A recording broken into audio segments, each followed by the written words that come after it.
This one is long, but worth it for Evione to read. If I could give anyone a piece of advice for divorce, it would be to not do it under normal circumstances.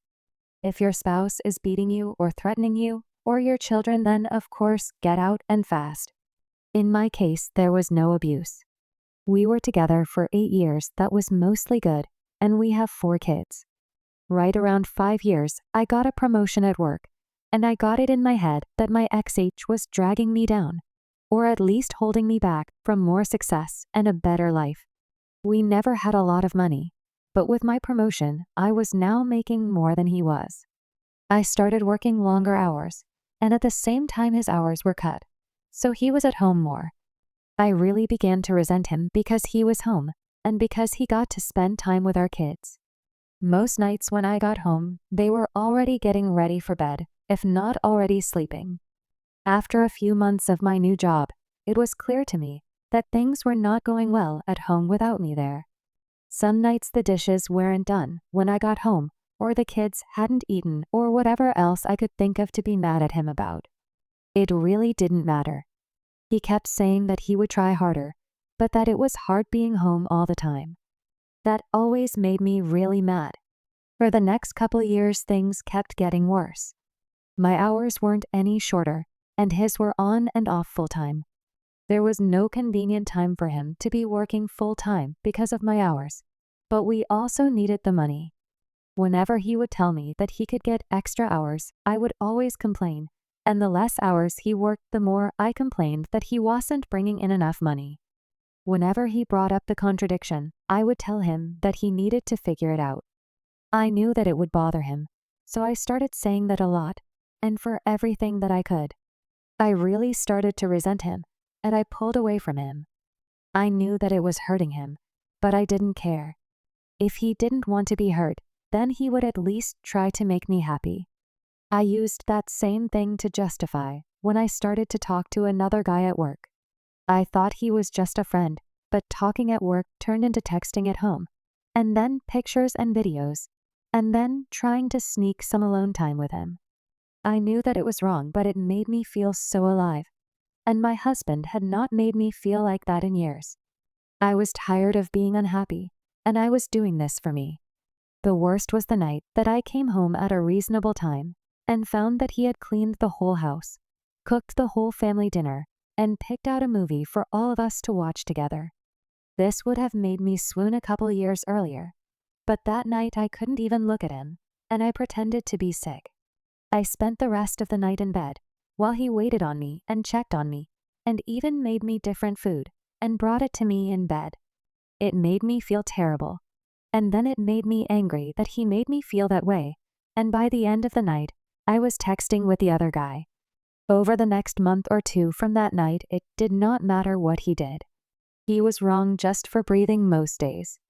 He would get so upset with how I was treating him, and I would just wait and egg him on into losing it, because I knew it would happen eventually. After most of the fights we had, he would apologize for whatever I told him he did wrong, if there even was something. But I never did. I would usually find a way to make him feel even worse. I knew that I was right because he was wrong, and that was all that mattered to me. I even pretended that I didn't care when he found out about my relationship with the guy from work. It really destroyed me inside to see him holding back tears, but I wasn't going to let him see that. He was at his weakest, and that was when I chose to tell him that I wanted a divorce. I could almost hear his heart shattering inside his chest. He talked and fought and said that we could work through it together. I'm not sure how much more the man could have done to make me happy besides finding a job that paid enough for me to not have to work at all. He said that he was looking, but looking and finding are 2 different things. It was around this time that I discovered this group and a few others. I started posting things about him, from my perspective only, and I got so much positive feedback for how I was feeling that I knew I was right. The more I posted, the more validation that I got. It wasn't just me who knew that XH wasn't worth keeping around. I had the whole internet telling me how terrible he is. I started saying awful things to him and even outright ignoring him. I was so confident with mine and everyone else's opinion that I contacted a lawyer and within a couple weeks had filed for divorce. I continued to use this site and a couple others to validate my feelings and for encouragement to go through with it, and finally it was done. It went pretty smoothly. XH didn't ask for much besides to not get divorced and to try to work it all out. I didn't care about that though. He was broken, but I was free. I could do whatever I wanted without having to feel any guilt or answer to anybody. It was an amazing feeling of freedom. It didn't last long though. In the first month after he moved out, I missed garbage day 3 times. There was also rarely a single clean dish, and the laundry sat in piles so long that I had to start doing the sniff test to see if it could be worn again. I also never saw my kids more miserable. My oldest had seen some of the messages from the other guy months earlier, and she knew that XH still wanted to try to work it out. It didn't take her long to stop talking to me at all, except to say that she wanted to go to XH house. The others all told me that they wanted to live with XH too. I did my best to try to make them happy, but I ended up just buying them toys all the time, and the happiness only lasted minutes. I also was having a lot of trouble with work. Being alone, I couldn't work all those extra hours that I was expected to. I finally gave in and started calling XH to watch the kids.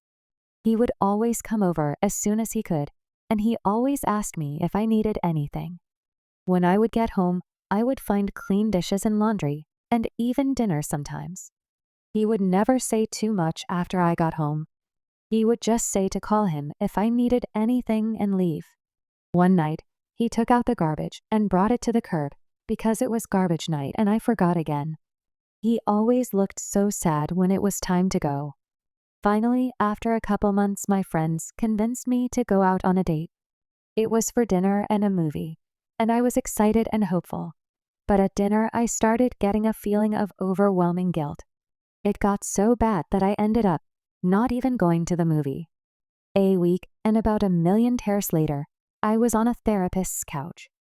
I told her everything that had happened, starting with the promotion that I got at work. She did not agree with me or with any of the encouragement to divorce that I got. I ended up in her office 2 and sometimes 3 times a week, and the more that I talked to prove that I was right, the more that I started to see how wrong I was. It was truly heartbreaking. I don't know if I cried as much in my whole life as I did in the first month in her office. After about $2,000 of therapy sessions, I learned that my XH had his faults, but I figured out that mine were so much worse. I did so many awful things and said awful things that I wouldn't want to be with me, but he did. I still remember him asking me in the meeting with the lawyer to please not go through with it. I did go through with it though, and then later I bragged on here how great it felt. I was so wrong, and now I can see it. A couple weeks ago, I went outside with him when he was leaving the house. I asked him about getting back together. When he looked at me, his eyes were full of tears, and a couple went down his cheeks. He told me that he didn't know if he could. He said that the pain has been too much for too long, and that if we got back together, that I might just turn around and do it to him again. He said that he always thought that I would realize how much he loved me and stop up until I signed the divorce papers and let out a big over-exaggerated sigh of relief. He said that hurt him more than anything else, and that he doesn't know if he can ever trust me again. I don't blame him. I destroyed a man who, looking back, was a great husband. I deprived my kids of having a great father in the house with them, and I took his kids away from him. And me, the one who pushed for the divorce expecting happiness and a life of freedom, spend all my free time sitting at home or sitting on a therapist's couch.